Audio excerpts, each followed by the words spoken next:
जय हिंद साथियों। बिहार पुलिस की परीक्षा के लिए आज का ये 7वां क्लास है। इससे पहले हम लोगों ने 6 क्लासों को देखा है, यानी 6 क्लासों को पढ़ा है। यदि अभी तक आप सभी ने उन सभी क्लासों को नहीं देखा है तो चैनल पर है, जाकर देख लीजिए। उसके लिए मैं अलग से प्लेलिस्ट भी बना दिया हूँ। तो चलिए आज के इस क्लास में हम लोग प्राचीन इतिहास को कम्प्लीटली ख़त्म करेंगे, ठीक ना। आज के इस क्लास का हम लोग का टॉपिक है गुप्त काल, गुप्तोत्तर काल, संगम काल तथा दक्षिण भारत के जो प्रमुख राजवंश हैं, इनसे जितने भी मोस्ट एक्सपेक्टेड प्रश्न हैं जो कि आपको परीक्षा में पूछे जाने की संभावना है, उसको हम लोग डिस्कस करेंगे। तो चलिए बिना कोई वक्त गवाए वीडियो को शुरू करते हैं। वीडियो शुरू करने से पहले आपसे बस यही रिक्वेस्ट रहता है कि बाबू वीडियो को लाइक कर दिया कीजिए, अपने दोस्तों में ज़्यादा से ज़्यादा इसको शेयर कर दीजिए, और अभी तक आपने चैनल को सब्सक्राइब नहीं किया है तो ऐसे ही डेली क्लास पाने के लिए सक्सेस टेक यूट्यूब चैनल को सब्सक्राइब भी ज़रूर कर लीजिएगा। क्लास शुरू करने से पहले एक बात मैं आपको और बताना चाहता हूँ कि आप लोग जो बार बार कह रहे थे कि सर प्रैक्टिस सेट लाइए ऑब्जेक्टिव क्वेश्चन का, तो वो भी मैं आज से आपको इस चैनल के माध्यम से शुरू कराने वाला हूँ। आपको प्रतिदिन दोपहर 2 बजे प्रैक्टिस सेट विकास सर के द्वारा कराया जाएगा। महत्वपूर्ण प्रश्नों की उसमें संकलन रहेगा, तो आप डेली क्लास वहाँ भी कीजिएगा प्रतिदिन दोपहर 2 बजे। एक बार फिर से मैं बता दे रहा हूँ, इसलिए उसको भी क्लास को आप मिस मत कीजिएगा। वहाँ से आपको जो बिहार पुलिस के परीक्षा में प्रश्न पूछे जाने का जो पैटर्न है, उससे भली भांति आपको अवगत कराया जाएगा, ठीक ना। तो चलिए हम लोग अपने क्लास की तरफ बढ़ते हैं। पहला प्रश्न को देखते हैं।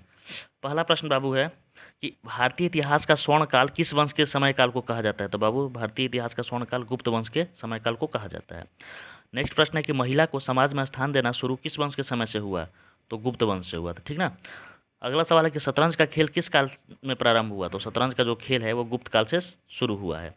चलिए अगला सवाल है कि गुप्त वंश के जो संस्थापक है वो कौन है बाबू, ये पूछ देता है डायरेक्ट परीक्षा में, तो वो है श्रीगुप्त। इनकी राजधानी कहाँ थी बाबू, तो कौशाम्बी थी। कहाँ थी, कौशाम्बी। अगला सवाल है कि गुप्त संवत की शुरुआत किसने की थी। तो गुप्त संवत की शुरुआत बाबू कौन किया था, तो चंद्रगुप्त प्रथम किया था, जिनको वास्तविक संस्थापक भी माना जाता है, ठीक ना। और परीक्षा में सबसे ज़्यादा बार पूछा जाने वाला सवाल कि महाराज धीराज की उपाधि किसको दी गई थी। तो बाबू चंद्रगुप्त प्रथम को दी गई थी। तो ये भी याद कर लीजिएगा, ये दो तीनों फैक्ट्स है कि गुप्त संवत की शुरुआत लगभग 319 से 320 ईसा ईस्वी के करीब में चंद्रगुप्त प्रथम ने गुप्त संवत की शुरुआत की थी। महाराज धीराज की उपाधि चंद्रगुप्त प्रथम को ही दी गई थी और जिन्हें वास्तविक संस्थापक भी माना जाता है, ठीक। चलिए आगे की तरफ देखते हैं। अगला सवाल है कि भारत का नेपोलियन गुप्त वंश के किस शासक को कहा जाता है। तो बाबू भारत का नेपोलियन गुप्त वंश के आपको समुद्रगुप्त को कहा जाता है। किसको कहा जाता है, समुद्रगुप्त को कहा जाता है। इनको अश्वमेधकर्ता भी बोला जाता है, विक्रमांक भी कहा जाता है, कविराज भी, यानी इनको इतने सारी उपाधियों से नवाजा गया है। इसको कैसे याद करेंगे बाबू, ये अलग अलग है, ये पूछता है परीक्षा में। देखिए इसके लिए ट्रिक है, नेपोलियन का अश्व विक्रम कवि के दो। नेपोलियन का अश्व विक्रम कवि के दो, इसको आप 3 से 4 बार बोलिएगा तो आपको याद हो जाएगा। क्या बोलना है, नेपोलियन का अश्व विक्रम कवि के दो। नेपोलियन से नेपोलियन हो जाएगा बाबू, अश्व से अश्वमेधकर्ता हो जाएगा, विक्रम से विक्रमांक हो जाएगा और कवि से कविराज हो जाएगा, ठीक ना। आप इसको 2-3 बार बोलिएगा तो याद हो जाएगा। अगला सवाल है कि परम भागवत की उपाधि किसने धारण की थी। तो बाबू देखिए ये भी पूछता है, ये भी उपाधि आपको समुद्रगुप्त से ही मिली, समुद्रगुप्त को ही मिली थी। किसकी उपाधि, परम भागवत की उपाधि, ठीक ना। चलिए प्रश्नों की तरफ आगे देखते हैं। अगला सवाल है कि सिक्कों पर हाथ में वीणा बजाते हुए स्वयं का चित्र किसने अंकित करवाया था। तो बाबू सिक्कों पर वीणा बजाते हुए समुद्रगुप्त ने अपना चित्र अंकित कराया था, ठीक, जिसे इसको संगीत प्रेमी के रूप में जाना जाता है, इसलिए इसको याद कर लीजिएगा। अगला सवाल है कि इलाहाबाद प्रशस्ति लेख किस शासक से संबंधित है। तो मैंने जब आपको अभिलेख पढ़ाया था उसमें आपको बताया था कि इलाहाबाद प्रशस्ति लेख जो है वो समुद्रगुप्त से संबंधित है। और ये किसके द्वारा लिखा गया है, तो हरिसेन के द्वारा, या हरिश्चंद्र लिखा गया है, हरिसेन होगा, ठीक ना, हरिसेन के द्वारा ये लिखा गया है। चलिए आगे बढ़ते हैं।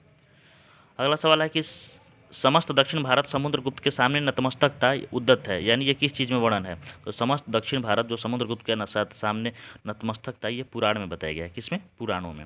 अगला सवाल है कि जो देवी चंद्रगुप्तम की कहानी है इसके रचयिता कौन है। तो देवी चंद्रगुप्तम की कहानी के रचयिता विशाख दत्त हैं। कि कौन है, विशाख दत्त है। और आपको कमेंट करके अभी बताना है, वीडियो को पॉज कीजिए और कमेंट कीजिए। मैंने आपको एक बुक बताया था जिसका बताया था कि लेखक विशाख दत्त हैं, आपको उस बुक का नाम लिखना है, ठीक ना। आपको याद होगा तो लिखेंगे, नहीं याद होगा, नहीं क्लास कर रहे होंगे ऐसा ही, तो आप नहीं लिखेंगे। अगला सवाल है कि चंद्रगुप्त द्वितीय ने अपनी बेटी प्रभावती की शादी किस वंश के राजकुमार से की थी। तो वो था आपका वाकाटक वंश के राजकुमार रुद्रसेन प्रथम से, ठीक। अगला सवाल है कि चीनी यात्री फाह्यान किसके शासनकाल में आया था। तो बाबू जो फाह्यान है वो चंद्रगुप्त द्वितीय के शासनकाल में आया था, ठीक ना। किसके शासनकाल में, चंद्रगुप्त द्वितीय के शासनकाल में आया था। चलिए अगला सवाल है कि चंद्रगुप्त द्वितीय के दरबार में जो संस्कृत के 9 विद्वान रहते थे जिन्हें नवरत्न कहा जाता था, जिसमें प्रमुख हैं। तो देखिए वहाँ मैं आपको कुशाला वंश में भी कनिष्क के समय भी बताया था, और यहाँ भी आपको बता रहा हूँ कि जो 9 विद्वान रहते थे जिनको नवरत्न कहा जाता है, इनमें प्रमुख पूछा है। तो प्रमुख हो जाएगा आपका कालिदास, अमरदास, वराहमिहिर, धन्वंतरि। ये जो 4 थे ये महत्वपूर्ण थे, और आपको परीक्षा में दे देगा ऑप्शन कि इनमें से कौन नहीं है या इनमें से कौन है। तो जिसमें कि अगर है पूछेगा तो 3 गो नहीं वाला ऑप्शन रहेगा, 1 गो है वाला ऑप्शन रहेगा, ठीक ना।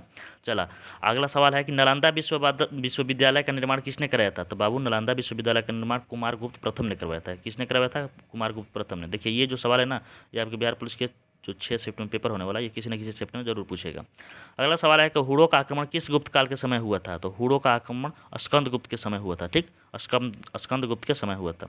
चलिए अगला सवाल है कि गुजरात में सुदर्शन झील का पुनः उद्धरण किस शासक ने कराया था। तो गुजरात में सुदर्शन झील का पुनः उद्धरण स्कंदगुप्त ने कराया था। और मैंने आपको बताया था मौर्य वंश के वीडियो में कि गुजरात का जो ये सुदर्शन झील है, इसका निर्माण किसके समय हुआ था। तो आपको कमेंट करके बताना है अगर आपको पता है तो, ठीक ना। नहीं पता है तो बहुत ये बेइज्जती की बात है कि जो मैं आपको बताया हूँ वो भी आपको याद नहीं है। चलिए अगला सवाल है कि गुप्त वंश का अंतिम शासक कौन था। तो बाबू गुप्त वंश का अंतिम शासक आपको विष्णुगुप्त था, ठीक। चलिए अब शासकों के अलावा इनसे जो भी इंपॉर्टेंट और भी गुप्त काल से संबंधित प्रश्न है उसको देख लेते हैं। ये जितने भी मैं प्रश्न बता रहा हूँ बहुत ही इंपॉर्टेंट है। हालांकि जो पहले से पढ़े हुए हैं लड़के उनके लिए बहुत ही मस्ट इंपॉर्टेंट सवाल आपको समझ में आ रहा होगा, उनको मज़ा भी आ रहा होगा रिवाइज करने में। लेकिन अगर मान लीजिए वो पहली बार पढ़ रहे हैं तो उनको थोड़ा सा लग रहा होगा कि बहुत ज़्यादा सवाल है, कैसे याद होगा। तो परेशान नहीं होना है, आप सभी के लिए भी मैं जुगाड़ कर लिया हूँ। मैं उस पर वर्क कर रहा हूँ। जब परीक्षा के अंतिम जो समय बचेगा 1-2 दिन, उससे पहले मैं एक वीडियो लाऊंगा, मैराथन वीडियो, जिसमें 250, 300, 350 तक का क्वेश्चन रहेगा और ऑब्जेक्टिव टाइप का रहेगा, जो कि इन सभी क्लासों का निचोड़ रहेगा, और जहाँ से मैक्सिमम सवाल आपको डायरेक्ट परीक्षा में पूछेगा। तो उसका भी वेट कीजिए, उस पर अभी मैं वर्क कर रहा हूँ। ऐसे डायरेक्ट नहीं कि कहीं से उठाकर मैं कॉपी पेस्ट कर देता हूँ, तो समय लगता है, तो उसका भी आप इंतज़ार कीजिए। वो वीडियो मतलब मैं इस पर्पज़ से बना रहा हूँ कि जो अगर मान लीजिए लड़का अभी पहली बार क्लास कर रहा है, ज़्यादा से ज़्यादा नहीं पढ़ा है, तो फिर वो डायरेक्ट उन्हीं 250-300 क्वेश्चन को देखेगा, तो उसको मतलब कुछ ना कुछ ज़रूर फ़ायदा होगा वहाँ से, ठीक। बाकी जो पहले से पढ़े उनको तो मज़ा ही आ रहा होगा रिवाइज करने में। चलिए अगला सवाल है कि अजंता की जो 29 गुफाएं हैं उनमें से 16वीं और 17वीं किस काल से संबंधित है। तो वो है बाबू गुप्त काल से संबंधित। किस काल से? गुप्त काल से। उसके बाद अगला सवाल है कि पंचतंत्र की रचना विष्णु शर्मा ने किस काल में किया था। तो बाबू वो किस काल में किया था? गुप्त काल में, ठीक ना। पंचतंत्र की रचना किसने किया था? तो विष्णु शर्मा किया था। ये भी सवाल पूछता है, और किस काल में किया था? गुप्त काल में। अगला सवाल है कि पहली बार सती होने का प्रमाण किस अभिलेख में मिला है। तो बाबू किस अभिलेख में मिला है? एरण अभिलेख में। और मैंने आपको बताया था एरण अभिलेख किससे संबंधित है। एरण अभिलेख से बताया था ना कि एरण, रण में कौन भाग जाता है, तो जो रण जो है वो भानुगुप्त, यानी गुप्त, जो लोग गुप्त तरीकों से आपको रण में आदमी युद्ध लड़ता है, ठीक ना। या फिर याद ये भी याद करवाया था कि भानु साहब, भानु अपने दोस्त को याद कीजिए, और एरण से याद कीजिए कि वो रन में हमेशा भाग जाता है या रन बना देता है, आउट हो जाता है। ऐसे भी कुछ करके आपको ट्रिक मैंने आपको याद कराया था प्रेजेंट टाइम में, उस समय जो याद दिमाग में आया था, ठीक। चलिए अगला सवाल है कि मृच्छकटिकम के लेखक कौन थे। तो बाबू मृच्छकटिकम के लेखक आपको क्षुद्रक थे, ठीक ना। क्या क्षुद्रक होगा? क्षुद्रक थे, ठीक। तो मृच्छकटिकम में क्या बात है मृच्छकटिकम। तो इसमें बेसिकली निर्धन ब्राह्मण एवं वैश्या का प्रेमों का वर्णन है, ठीक ना। इसमें निर्धन ब्राह्मण एवं वैश्या के प्रेम का वर्णन है मृच्छकटिकम में, और इसके लेखक हैं क्षुद्रक। अगला सवाल है कि अभिज्ञान शकुंतलम के लेखक कौन है बाबू। तो अभिज्ञान शकुंतलम के लेखक कालिदास हैं, और इस बुक में राजा दुष्यंत एवं शकुंतला की प्रेम कथा के बारे में है, ठीक। ये पुस्तक किसके बारे में है? राजा दुष्यंत एवं शकुंतला की प्रेम कथा के बारे में है। ये दोनों आप याद कर लीजिएगा, बहुत ही इंपॉर्टेंट है। अगला सवाल है कि सामंत व्यवस्था किसके शासनकाल से प्रारंभ हुई थी। तो बाबू सामंत व्यवस्था जो है वो गुप्त काल से प्रारंभ हुई थी, यानी गुप्तों से प्रारंभ हुई थी, ठीक। चलिए नेक्स्ट प्रश्न है कि अजंता की गुफाओं का निर्माण किसके शासनकाल में हुआ था। बाबू ये मोस्ट इंपोर्टेंट सवाल है कि अजंता की गुफाओं का निर्माण आपको गुप्त काल में ही हुआ था, ठीक ना। चलिए अगला सवाल है कि गुप्त शासन के दौरान ऐसा व्यक्ति कौन था जो एक महान खगोल विज्ञानी और गणितज्ञ था। तो वो कौन था? आर्यभट्ट था, ठीक। आर्यभट्ट, ठीक। अगला सवाल है भारतीय संस्कृति का स्वर्ण युग था। तो भारतीय संस्कृति का स्वर्ण युग गुप्त काल को कहा जाता है। मैंने हालांकि आपको पहला सवाल भी यही बताया था, आई थिंक। देख लेते हैं, हाँ, इतिहास का स्वर्ण काल किसे कहा जाता है।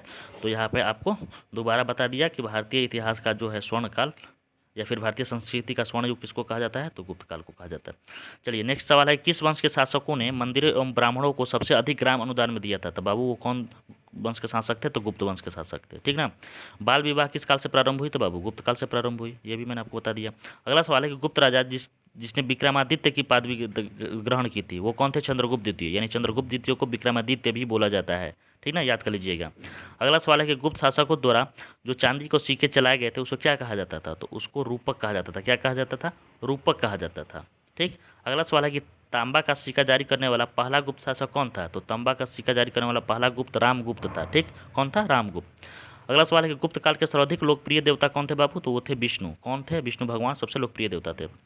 चलिए अगला सवाल है, गुप्त काल से सबसे लास्ट सवाल है कि गुप्त युग में भू राजस्व की दर थी 1/4 से लेकर 1/6 तक आपका भू राजस्व कर लिया जाता था। ठीक ना, यहाँ तक मैंने आपको गुप्त काल से जितने भी महत्वपूर्ण प्रश्न थे उसको बताया। इससे कम भी मैं प्रश्न ले सकता था, लेकिन बाबू मैं जितने भी एक्सपेक्टेड मुझे समझ में आ रहा था मैंने लिया है। ठीक ना, बाकी मैंने आपको बता ही दिया है कि अगर मान लीजिए किसी लड़के को बहुत दिक्कत हो रहा है इतना प्रश्नों को याद करने में, वैसे तो दिक्कत नहीं होना चाहिए, 20 दिन बचा है, रट जाइए कैसे भी करके, और मैं हालांकि आपको याद ही करवा देता हूँ इस तरीके से बताता हूँ। तो नहीं तो आप उस वीडियो का ज़रूर इंतजार कीजिए, इस क्लास को देखते जाइए प्रतिदिन, तब आपको हैबिचुअल हो जाएगा। जब मैं 250-300 का क्वेश्चन का वीडियो लाऊंगा लास्ट में, उस समय आपको रिवाइज कराऊंगा जब 250-300 क्वेश्चन, तो आपको वहाँ बहुत ही फ़ायदा मिलेगा। ठीक ना, बाकी आप डेली जो लाइव विकास सर द्वारा प्रैक्टिस सेट कराया जाएगा प्रतिदिन दोपहर 2 बजे, उसको भी करना ना भूले। वहाँ से भी आपको ऑब्जेक्टिव ही क्वेश्चन कराया जाएगा, तो वहाँ से आपको बहुत सवाल याद करा दिए जाएंगे।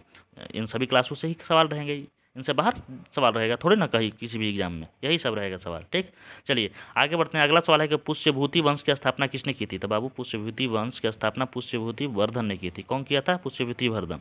अगला सवाल है कि इनकी राजधानी कहाँ थी, तो इस वंश की राजधानी थानेश्वर थी। थानेश्वर यानी हरियाणा। ठीक ना, चलिए अगला सवाल है कि पुष्यभूति वंश का सबसे प्रतापी राजा कौन था, तो बाबू पुष्यभूति वंश का सबसे प्रतापी राजा कौन था? हर्षवर्धन था। ये पूछता है परीक्षा में बार बार, तो आपको इसको याद कर लीजिएगा। ठीक ना, चलिए आगे बढ़ते हैं। अगला सवाल है,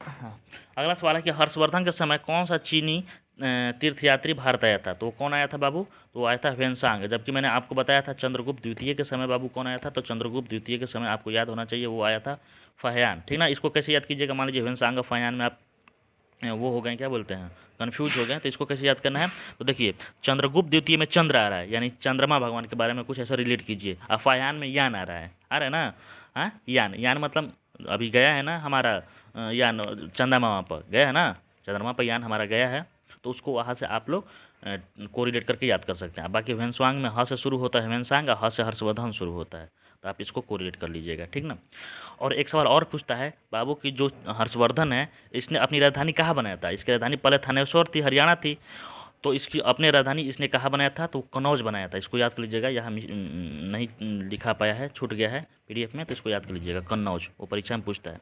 चलिए अगला सवाल है कि किस व्यक्ति को द्वितीय अशोक भी कहा जाता है, तो किस व्यक्ति को द्वितीय अशोक कहा जाता है, तो हर्षवर्धन को कहा जाता है। किसको कहा जाता है?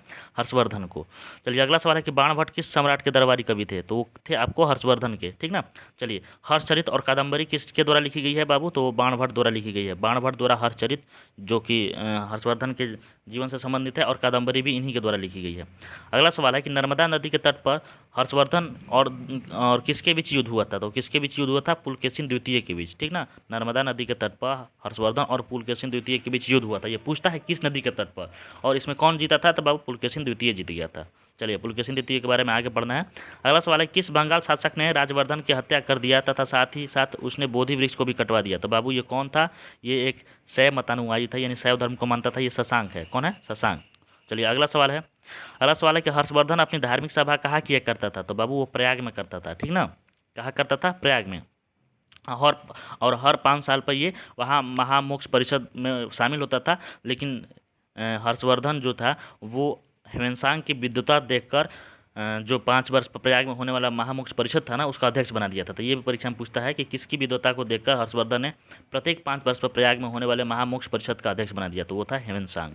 अगला सवाल है, हर्षवर्धन के समय उत्तर भारत का सबसे महत्वपूर्ण शहर कौन था, तो बाबू कौन था? कन्नौज। और मैंने आपको बताया ही था कि वो राजधानी ही कन्नौज को बनाया था। चलिए आगे बढ़ते हैं। अगला सवाल है कि नागानंद रत्नावली प्रियदर्शी ये किसकी रचना है बाबू, ये जो है नाटक, ये सभी हर्षवर्धन की रचना है। ठीक ना, ये पूछ देगा परीक्षा में, आप याद कर लीजिए, नागानंद रत्नावली प्रियदर्शी का।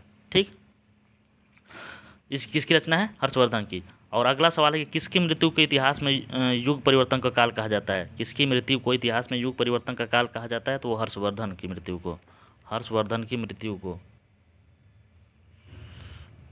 चलिए आगे बढ़ते हैं। अगला सवाल है कि लाल चेर के नाम से प्रसिद्ध वह चेर शासक कौन था जिसने पत्नी पूजा की शुरुआत की थी? तो बाबू पत्नी पूजा की शुरुआत किसने की थी? सेनगुटवन ने किया था। किसने किया था? सेनगुटवन। अब हम लोग संगम काल की ओर चलते हैं ना, संगम काल के प्रश्नों को देखते हैं। चलिए अगला सवाल है, चेर वंश का शासन किस क्षेत्र पे था? तो बाबू चेर वंश का शासक केरल का था, और केरल क्षेत्र में था, और केरल का प्राचीन नाम भी चेर ही था। चलिए आगे बढ़ते हैं। अगला सवाल है, चेरों का प्रतीक चिन्ह बाबू क्या था? तो चेरों का प्रतीक चिन्ह आपको धनुष था। क्या था? धनुष। नेक्स्ट सवाल है, समुद्र पूजा की शुरुआत किसने की थी? समुद्र पूजा की शुरुआत नेडियोर ने की थी। कौन किया था? नेडियोर ने किया था। और वही गन्ने की खेती किसने शुरू की थी? वो आदिगोमान किया था। कौन किया था? आदिगोमान। अगला सवाल है, चोल राज्य को किसके नाम से जाना जाता था? तो चोल राज्य को कोरोमंडल के नाम से जाना जाता था, ठीक ना, कोरोमंडल से। बेसिकली संगम काल में 3 वंश आते थे, चेर, चोल, पांड्य, उन्हीं से ये सवाल है, ठीक ना। चलिए अगला सवाल है, चोल काल में सूती वस्त्र उद्योग का प्रमुख केंद्र कहाँ था? तो उरईर था। कहाँ था? उरईर। चलिए अब आगे बढ़ते हैं। अब दक्षिण भारत की जो महत्वपूर्ण वंश है, राजवंश है, उससे जो महत्वपूर्ण सवाल है उसको देखते हैं। सवाल है कि पल्लव वंश के वास्तविक संस्थापक किसको माना जाता है? तो बाबू पल्लव वंश के जो वास्तविक संस्थापक हैं वो सिंह विष्णु हैं, ठीक ना। और इन्हीं के दरबार में कीर्तार्जुनियम की जो लेखक हैं वो भारवी रहते थे, तो इसको आप याद कर लीजिएगा। अगला सवाल है, मत विलास प्रहसन के लेखक कौन है? तो मत विलास प्रहसन के लेखक बाबू महेंद्र वर्मन थे। कौन? महेंद्र वर्मन। अगला सवाल है कि पुलकेशिन द्वितीय को युद्ध में पराजित कर वातापी कुंड की उपाधि किसने धारण की थी? तो वातापी कुंड की उपाधि किसने धारण की थी? नरसिंह वर्मन प्रथम ने धारण की थी। वैसे पुलकेशिन द्वितीय को मैंने आपको बताया है कि हर्षवर्धन को भी हराया था किस नदी के तट पर? नर्मदा नदी के तट पर। और इसने महेंद्र वर्मन को भी हराया है, लेकिन पुलकेशिन जो द्वितीय हैं ये नरसिंह वर्मन प्रथम को यहाँ हरा देते हैं। पुलकेशिन द्वितीय या पुलकेशिन प्रथम होगा, हमको लग रहा है पुलकेशिन प्रथम होगा, यहाँ द्वितीय लिखा गया है, पुलकेशिन प्रथम ने हराया था, ठीक ना। और हराकर किसकी उपाधि धारण की थी? तो आपको धारण की थी नरसिंह वर्म क्या बोलते हैं, वातापी कुंड की उपाधि, ठीक। चलिए आगे बढ़ते हैं। अगला सवाल है कि महाबलीपुरम में रथ मंदिरों का निर्माण किसके द्वारा किया गया था? तो वो है आपको नरसिंह वर्मन प्रथम, ठीक ना, नरसिंह वर्मन प्रथम। अच्छा यहाँ तो सही है लिखा गया है, ये नरसिंह वर्मन प्रथम में लिखा गया, मैं द्वितीय पढ़ रहा हूँ। चलिए अगला सवाल है कि राजा सिंह, आगम प्रिय और शंकर भक्त की उपाधि किसने धारण की थी? तो बाबू राजा सिंह, आगम प्रिय और शंकर भक्त की उपाधि आपको नरसिंह वर्मन द्वितीय ने धारण की थी, यानी नरसिंह वर्मन द्वितीय को ये उपाधि दिया गया था।